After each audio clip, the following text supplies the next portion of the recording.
أعوذ بالله من الشيطان الرجيم. بسم الله الرحمن الرحيم. سورة الحجر مكية. سورة الحجر مكي سورة دا سورة الحجر شروع او دا مکی سورت ده، یعنی د هجرت نه د مخکې نازل شوی دې ځکه کې په قرآن کې دا 15 نمبر سورت او په ترتیب نزولی کې چې د اسمان نه نازلېدنه دا 54 نمبر سورت ده. د سورت یوسف نه وروسته نازل شوی دی. د دې سورت مرکزی عنوان او مضمون چې کوم دی هغه مجرمان خلق يرول د عذابونو نه، او دغه ته تذکیر بی ایام الله هم ویل کېږي. او دغه تذکیر بی ایام الله 15 مثالونه به ذکر شي، یعنی 15 قومونه مدار ذکر شي باغ باندې د عذابونه باقاعده نازل شوي دي او تاریخونو هغه نقل کړي دي، باغ کې د اختلاف نشته. نو صورت مرکزی مضمون بدایي چې د مجرمان د اسلام مخالف خلک د الله تعالی د عذابونو يرول او دغه عذابونو 15 نمونه پیش کول، چې داسې 15 نمونه مخکې تیری شوي دي. دغه حال بس تاسو می کړ اسلام مخالف شول. د دې صورت مخکې صورت سره مناسبت څنګه ده؟ مخکې موږ د مناسبت او د ربط خبره کړې و چې د یو عقلمن خبره خامخا د یو بل سره ربط تعلق لري، او داسې خبره چې د غیر یو وړاندې وروسته سره مناسبت نه ربط نه دا خبره د روح خلکو نشي کېدی، دا به انجام خبري چې سړی خبر دی یو ځکه نه راوانه سي بر د بر ځکه نه بر د بر ځکه نه یو جمله مکمل نشي، نو بده هیڅ کې اعتماد نه کې د خبرې روغي خبرې نه معرفي. قرآن هو کلام الهي دی، د بغیر د ربط نه کېدی نشي. نو اوس دې مضمون درازو چې د دې صورت د مخکینی سره مناسبت او ربط سره سورۃ ابراهیم سره. نو مخکینی صورت کې د الله تعالی توحید ذکر او توحید نو وروسته تذکیر بی ایام الله ذکر چې کم کسان د الله تعالی د وحدانیت او د آسماني دین او شریعت نه قائل کیږي د الله تعالی د عذابونو ویرو. او په دې صورت کې دغه عذابونو تذکیر بی ایام الله مثالونه ذکر کیږي چې د تذکیر بی ایام الله 15 مثالونه دلته کې موجود دي چې د آسماني عذابونو څنګه راځي. نو په دې ځکه کې 15 اقوام تاریخ په تاسو وګورئ چې د سپی راځي در هغه سره مناسبت شو. بسم الله الرحمن الرحیم. الف لام را. الله وایي په معنا د دې حروف باندې دا حروف مقطعات د 29 سورتونو بسر کې راغلي دي چې داغه باس ډیرو ځګونو کې من کړي دي. تلک آیات الکتاب، دا آیاتونه د یو مضبوط کتاب دی، مکمل کتاب. پر کتاب کې د الف لام په معنا د کامل سره دی. نو دا قرآن آیاتونه د کامل کتاب دی، وقرآن مبین، او د قرآن ښکارا دی. د ښکارا قرآن او د کامل کتاب آیاتونه دی. نو د دې آیاتونو دوه صفاتونه شو، کامل کتاب او ښکارا قرآن. دا دوه صفاتونه د قرآن ذکر شو. دا د اکثر علماء رائے ده. ځینې علماء رائے ده چې د کتاب الکتاب نه مراد مخکینی آسماني کتابونه ته مراد دي چې کوم د قرآن نه وړاندې تیر شوی او قرآن مبین په خپل دا قرآن شو. نو به معنا دا شو چې دا کم آیاتونه کم سورتونه تاسو اورئ، دا آیاتونه د آسماني کتابونو کې هم دا مضمون موجود او مخکینی کتابونو کې، او دا مضمون د قرآن هم دی. نو دا بل لفظي اختلاف شي، بده کې څه معنوي اختلاف نه جوړيږي. نو دا قرآن آیات چې کوم دی د دې حاصل ترغیب شي قرآن چې قرآن زده کول او عمل کول ولې ضروري دي. ځکه د قرآن آیاتونه دا د یو مضبوط کامل کتاب آیاتونه دي، د عامو کتابونو په شان کې نه دي، او د یو واضح قرآن آیاتونه دي. نو چې کله واضح هم شو او دا کامل هم شو، نو انسان واضح کې یو جذبه را ولاړه چې دا خو د یادولو او د عمل کولو کتاب دی. دا سي عامو کتابونو شان قصې او واقعیات نه دي. ربما يود الذين كفروا لو كانوا مسلمين. ډېری پیری به خو هغه کسان چې کافران دي، لو كانوا مسلمين، چې کاش دي مسلمانان شوي وي. په کافرانو په ډېر حالات د راضي چې باقي به د اسلام او د ایمان ارمان کوي. دا حالت ودی باندې به کوم وخت راځي؟ اول چې دوی مړ شو قبر کې خو د چې نو د قزګین نه ورته سلسله شروع شي، د ارمانونو سلسله به شروع شي. بیا به قیامت قائم شي. قیامت کې یو عذاب را شي ته پته ولګي چې دا زمونږ د پلانې ګناه سماره ده او دا ګناه په وجه باندې موږ اخته یو. نو دی بارمانو کې چې پټه من قران منلې ور دغه ګنا نه ځان بچ کړي وي دا عذاب به وسنه وي بیا به عذاب ختم شي بل شروع شي نو بل عذاب نوی عذاب شروع کېدو کې دی بیا د اسلام او د دین ارمانو کې چې کوم دین زده کړي په دې عمل کړي پټه باندې د دې عذاب نه بوس بچوي بیا بل عذاب شروع شي څومره چې عذابونه بدليږي دی پټه باندې نه ارمانونه وکړي نو دا آیات چې کوم دی دا تخویب اخروی شو دا خلکو د فارج کم کسان قران نه مری باقي معنی عمل نه کوي نو اولنی آیات کې ترغیب شو او بدویم آیات کې تخویب او زجر شو د نه منن کو لپاره الله تعالی نبی علیہ السلام ته وی ذرهم پریدا یاکلوا چې خوراک کوي ويتمتعوا فائدې حاصل کی ويلهيهم الامل او په غفلت کې اچول ډیر امیدونو پس او په علمون زرد چې خبر وشي پس د مرګ نه چې کوم نو خبر وشي دا هم زجر دی هغه خلکو د پاره چې کوم د دنیا په محبت کې غیبه غفلت کې پریوتري د خپل دین نه باغیان شوی دي د اسلام او شرعي احکام سره از د کول او عمل کول هغه د په سره وخت نشته دی او ردوی ټیمونه د سې دي چې هغه د پاره به وخت نه ایستري هغه نه ځان نه خبره پاتې نو خبره پاتې کنو نبی رسول الله الله وایي چې پرې دا یا کولو چې خوراکونه وکي وي تمتعوا فائدې حاصل کی ګوره انسان او حیوان کې فرق دا دی چې انسان هم خوراکي حیوانات هم کوي او دغه شان د کې حیوانات هم ډېر خواهشات لري انسان هم لري د حیوانات هم بچی کیږي بچو باندې خپکیږي انسان هم په خپکیږي خو دې منځ کې فرق دا دی چې روحاني اعتبار سره چې انسان د یو دین د یو شریعت مکلف او دغه به ځکه په دې باندې عمل کوي حیوانات د هیڅ یو دین باندې مکلف نه دي او نه د هغه د حاصلولو هغه علم او فهم باغی کې موجود دی نو چې کله انسان د یو مقصد خپل پری دی دین از د کول عمل کول دا پری دی نو دا ډایرک د حیوانات په سب کې داخل شي بیا ځینې علما راي دا چې د حیواناتو نه دا بدتر دي او قران ځینې نصوص نه معلومي کې چې د حیواناتو نه بدتر دي په دې وجه باندې چې حیوانات کړه دین نه غافل دي نو بدن باندې مکلف هم نه دي نو مجرمان خو نشي او دا خلک بدن باندې مکلف دي او دین باندې عمل نه کوي نو دا ښکارا مجرمان شي دغه نه علاوه د حیوانات نوري فائدې شته حیوانات کې بدن باندې عمل ونه کوي شریعت باندې عمل ونه کوي اسلامي نظام د لپاره کار ونه کوي د ګناونو مخنیوي ونه کوي دغه د ژوند نور به فائدې شته دغه غوخه پاکه ده دغه چې کوم دا غشيان دي یا ډیران دي هغه انسان په کار باندې راځي استعماليږي نو هغه مخلوق استعمالي او دغه خلک په دین د لپاره کار کوي نو ګویا چې په واسطه انسان باندې د دین خدمت شو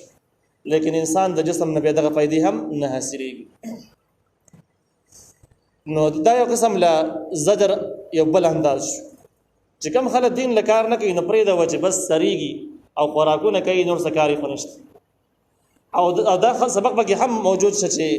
د انسان د دین نه د غافل کېدل وجه دا د بس د دنیوي خواهشات او د دنیوي سامانونو او خوراکونو خواهشمن جوړ شي هغه نه بعد د دین نه باغش نو مسلمان به دسنه مسلمان به خوراک ته ضرورت ته خوراک به کوي وسایل به استعمالي لیکن دغه خوراک او د وسایل نه خپل دین او شریعت نه قرباني په شریعت باندې به هم عمل کوي او خوراک به هم کوي او وسایل به هم استعمالي کم خلک چې په شریعت باندې عمل نه کوي او وسایل استعمالي خوراک کوي نو بیا د حرام او د حلال او د غیر طریقې چې کومه طریقه جایز ده کومه طریقه ناجایز ده د دې باک بالکل نه کوي نو ډایرکټ د حیوانات صفونو کې داخليږي بیا ويلهيهم الامل او په غفلت کې اچول ډېر امیدونو د انسان د اوګدو تامي او امیدونه دا په غفلت کې انسان واچ او چې کله غفلت کې واچ نه دین نه خبره شي دین نه خبري دا مستقل جرم او وبال حدیث مبارک کې د صدور کارونه د سيدي چې انسان نه تباہي کاندي درسي یو باغی کې دا د انسان ډیر زیات اوګدو امیدونه پیدا کوي د دنیا په اړه کې دین باره کې د مخلوق د خیرخواهی باره کې امیدونه د خاصه په دغه دین ساده لیکن د دنیا په اړه کې اوګدو امیدونه دا یو خطرناک څه دی نو حدیث مبارک کې چې اوګدو امیدونه په اړه د دنیا کې د انسان په غفلت کې اچي او جوړی کانه ته لاو کوي دا شان د کې د سترګو وچواله څه مطلب یعنی بخپل ګناهونو باندې نه پخېمانه کېدل پاګې باندې نه جړل او کې نه تو یول دا هم د انسان د هلاکت کړي ته رسي دا شان نظرونو سخواله جزرتم رکرکش چې که څومره آسماني او شرعي احکام اوري څومره وعیدات او عذابونه دې په زړونو کې راځي لیکن د باندې ذره اثر هم نه کوي تنبیه کوي نو دا زړونو سختېدل او زړونو سختي کې به ګناهونو سره دغه چند هغه خلکو سره په ناس د پاسه باندې هم سختي کې چې کوم خلک گمراه فاسق فاجر خلک د دین نه باغیانی او د سر په غفلت کې محفل کې ناس غب شپ وسره لګي هغه غړي وړي وي او د سره سر خوځي تسبیح وسره اړي نو بداسي محفل کې ناصر سره هم زړه سختي او ذکر الله سخت شي به د عذابونو نه شرم نه کیږي د الله تعالی د احکام او د وعیدات هغه باندې سکار نه کیږي لکه ودی انسان خواته چې لګي سړی ودی او ته د لګي په باندې سر نه کیږي نو دا زړه سختېدل دغه شان د کې د دنیا حرس دا د انسان د جهنم کاندې ترسي او د حرسونه نو دې څنګه کې د امیدونو با صلاح چې د دنیا امیدونه دا اوګدو امیدونه د دنیا مبارکي دا انسان غفلت سره مخامخ کوي د غفلت نه بعد د جهنم ترسي وما اهلكنا من قريه الا ولها كتاب معلوم دا د سوال جواب سوال دا دی چې آیا د کافرانو د اسلام مخالف دي دومره وکړه کومه د اسلام مخالفت کوي په الحال موږ نه نو چې بده باندې عذاب راغلی دی بلکې خو تکړه دي خبر برابر دي په هر لحاظ باندې ټیک دي یو سوال دا دی چې آیا دا د الله تعالی نعوذ بالله د الله تعالی د غریب نه بهر دي یا الله دې خبر نه دی کنه په حق دي کوم خبره ده په دې ځکه چې الله وجه دا یو امن ده دا مجرمان د اسلام د څومره مخالفین ټول مجرمان او دا ټول مجرمان ته سوال دا چې په الحال نه هلاکیږي مهلت ته ملاوي شوی دی نو الله تعالی وما اهلكنا من قريه الا ولها كتاب معلوم موږ نه دي هلاک کړي اس یو کلی والا خلق مگر د هغه لپاره لیکل و معلوم هغه لپاره نټه لیکل شو هغه مقرر نټه باندې بازاب راتو لہذا موجوده ظالمان او وحشیان چې څومره په دنیا کې اوسېږي د اسلام مخالفین د انسانیت دشمنان دا ټول به هلاکیږي په خدای کېږي نه لیکن د ټول لپاره نټه مقرر دي په خپل نټو باندې به هلاکیږي خپل نټه نه مخ کېږي نه ورسته کېږي نو د مهلت والا سوال چې کوم دی حل شو الله ما تسبق من امه اجلها وما يستاخرون نو رستکیږي هیڅ وړاله د خپل نیټې نه او نو رستکیږي مجرمانو د لپاره چې کوم عذابونه ټاکل شوی دي مقرر شوی دي دا غي نه مخکې عذاب ناراضي نو مهلت پیدا شو دا غي نو رسم ناراضي نو دا خبر هم نشي کېدای چې الله په لاس نه رسي خبر ته نه دی کبیران په حق دي هغه سوال هم حل شو لہذا دوی د لپاره ټیم مقرر دی باقي باندې علاقي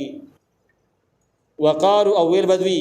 يا ايها الذي نزل عليه الذكر انك لمجنون کافرانو به ویل چې ای هغه کسه چې نازل شوی دی په تا باندې نصیحت نه مراد قران دی انك لمجنون یقینا تلیونی دا زجر دی د کافرانو مبارک او د هغه اعتراض نقل کول او د هغه تفصیلی جواب ذکر کول او مز کې دا سبق ته چې کوم خلک دین د لپاره کار کوي نو څومره په حق دی د خراب نمونو او الزاماتو به ضرور شکار کیږي ځکه د الله تعالی پیغمبر چې په دومره لوی معجزو سره تایید شوی او دغه شان د دغه دومره ناشنا عجيبه صفات هغه ټول چې راجمه کې د قران نازلېدل د قران په مستقله معجزه چې قیامت پورې معجزه ده او دغه معجزواره ذکر وسره روان دي د تمام ثبوتونو د نبی عليه السلام د ناشنا اخلاق باوجود د لیوانی نوم ورکول لیوانی لقب ورکول د ښکارا دلیل له بده خبره باندې چې څوک هم دین لکار کوي نو د خلک هارونه بغاړه کې نه اچي بلکې د دې ډېر دشمنان ډېر مخالفین او دې ته خراب الزامات به دې باندې به لازم لګي اگر چې دې مخلصین او وفادار ملګریم لري لیکن دا ډېر دشمنان هم لري دې باره کې د علی رضی الله عنه یو روایت هم دی علی رضی الله عنه فرمایي چې کم کس وجزا عالم او دین د لپاره کار او په غونډه معاشره کې یو مخالف نه ایسو کې مخالف نه ټول سره موافق نو د دې نه وایي ته پوښ اندازه ولګوا چې د عالم د علم حق ادا نه بلکې دا مداهن دی مداهن څه دا وایي حق پټاون کې دا وایي نو دا د ذکر ست چې کم خلکو کې کم جرایم ګناهونه یې نه نو دا هغه نشاندهی نه کوي چې خلک خپنش او چې کوم خبرې د فضایل خبرې دي عوام چې څه په نه خبر کېږي دا غي باسته د مور خپل خدمت ته د حج ذکر باسته د منځ باسته تسبیح د مسواک باسته چې د خپګان بګي سوال نشته نو هغه کې د خطیز روان دي نو دې عمل ته مداهنت نو د علی رضی الله عنه د فرمان خلاصه دا د چې په حق باندې د عمل کې حق دین خلکو ته رسول غواړي او رښتیا ویل غواړي په معاشره کې به مخالفین ضرور پیدا کیږي هغه به تمام الزامات لګي دعوی وکړي نو نبی علیہ السلام ته هم د مکی مشرکان او د لیمانی لقب ورکړ لدې تفسیری بحث مستر روان دي داغه جواب وشي لو ما تأتينا بالملائکه ان كنت من الصادقين ولنا راوړي تمون ته فرشتي کته یې درښتونه نه دا دویم اعتراض اولنې داوا وجلېونه او دویم دغه داوی لپاره دلیل چې کته واقعي پیغمبر نو ځان سره فرشتي راوړل فرشتي سره پار راوړل فرشتي دې د پار راوړل چې ستاره پیغمبري تایید وکي او سره بدیدل کې مرسته وکي او فرشتي خو تارانه وستلې نو موږ ته پته ولګېدل چې تکه می داوی کې د داوی صحیح نشولې اوس بده 8 نمبر آیات کې د ټولو تفصیلی جواب 8 او 9 کې د دې جوابونه ذکر کیږي الله ایمان ننزل الملائکه موږ نه نازلو فرشتو لره الا بالحق مگر د بار د ظاهر اول د حق ظاهر اول د دې څه مطلب دی یعنی یو د ثبوت وړاندې کول چې باقي سره حق واضح شي دا معجزم کې دي شي دا قران هم کې دي شي او دا آسماني عذاب د دین په دشمنانو باندې نازلېدل هم کې دي شي نو چې قران نازل شي په دې سره هم بدلایل سره حق او باطل واضح کیږي دغه شان چې کله عذاب راشي او د دین دشمنان هلاک شي د ښکار حق واضح شي چې مسلمانانو وګټله کافرانو وبېل هلاک شو حق واضح شي دغه شان وحی راتلل دا هم د دې مصداق کې دي چې په دې وجه باندې بل حق کې د مفسرین اقوال دي چې د حق څه شی مراد دي څوک دې نه مراد قران دي څوک دې نه مراد عذاب دي او مختلف اقوال پکشته خود امام حسن بصری رحمه الله قول پکې دا دي چې حق نه مراد عذاب نازل دل مراد دي چې موږ نه نازلو پرشتو لاره مگر د پاره ظاهرولو د حق او چې عذاب راشي کافرن هلاکی او مسلمانان پاتې شي په دې باندې امام حسن بصری رحمه الله ډیر زیات دلایل هم پیش کړی دي کم چې تفسیر بیان القرآن په تفسیر سره نقل کړی دي وما كانوا اذا منظرين او نه دا مجرمان په دغه وخت د مهلت ورکړای شو نه بیا مهلت ته نه ملاويږي چې فرشتي نازل شي عذاب راغی بیا به سوالونه مهنتونه نه قبليږي مهلت به نه ورکړای کیږي نو دې حاصل دا چې فرشتي چې راځي نو صد پاره راځي فرشتي کراله نو په کوم شکل کې راځي دا بحثونه مخکې کړی دي نو اولنې خبره دا ده چې فرشته چې کله راشي په انساني شکل کې رااله نو بیا به مشرکان سوي کافرانو د انسان د فرشته نه ده او کدا په خپل شکل کې راشي په اصلي شکل کې نو اصلي شکل کې چې کله فرشته راشي نو دا فرمایشي معجزه شو او فرمایشي معجزه چې کله پوره نشي نو بیا ذکر کیږي د الله تعالی طریقه کار د سیده چې کله فرمایشي معجزه په نه پوره کیږي الله تعالی پوری عذاب نازلوي نو صالح علیه السلام واقعا او دا نور واقعیت په دې باندې دلیل دی چې فرمایشي معجزه کله راشي سو کې ونه مانی پوری عذاب نازلېږي نو دغه ټول صورتونو کې د فرشتي راتل خو ممکن نشو البته اخیرنۍ خبره ده چې فرشتي راځي نو هغه وخت راځي چې د ښکار عذاب راوړي په بسترونه را نازل کی نو د فرشتو والا اعتراض د ذهن کې ختم شو البته اولنې اعتراض به حال باندې پاتره چې انک لمجنون نو انا نحن نزلنا الذکر کې بداغي تفسیری جواب وشي